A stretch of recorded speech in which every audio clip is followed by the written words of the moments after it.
Un pays fort, un pays capable d'intervenir et de projeter sa puissance, est obligé d'avoir une marine puissante. Les États-Unis, par exemple, ont développé leur marine dans ce sens, hein. L'US Navy dispose de 11 porte-avions nucléaires, ce qui est colossal. Ce sont les seuls à avoir des porte-avions à propulsion nucléaire, mis à part la France avec le Charles de Gaulle. C'est les seuls au monde. Il faut savoir que la propulsion nucléaire, c'est un énorme avantage. Elle permet une très grande autonomie, une production massive d'électricité pour alimenter tous les équipements du navire. Et ça a aussi la capacité de maintenir des vitesses élevées pendant de longues périodes, ce qui est vraiment un avantage stratégique. Ce grand nombre de porte-avions, accompagnés de toute leur flotte, ça permet aux États-Unis d'intervenir partout dans le monde, hein. Un porte-avions, c'est en réalité une base aérienne mobile. Grâce à ce navire, on peut projeter de la puissance militaire très loin sans dépendre d'un pays allié ou d'une base terrestre.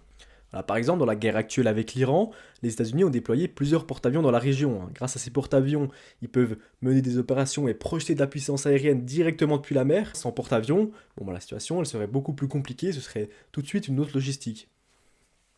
C'était la même logique avec le Venezuela en début d'année.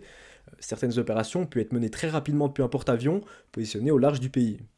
Les États-Unis veulent conserver leur puissance et leur influence mondiale. Et pour cela, ils doivent être capables de projeter de la force, hein. C'est pour ça qu'ils possèdent autant de porte-avions et qu'ils sont en train de renouveler leur flotte. La Chine, par exemple, eux, c'est aussi une grande puissance. Ils possèdent la plus grande flotte au monde en termes de navires, mais ils possèdent que 3 porte-avions, parce que leurs objectifs, ils sont différents, hein. Eux, ils visent surtout une domination régionale, notamment en mer de Chine.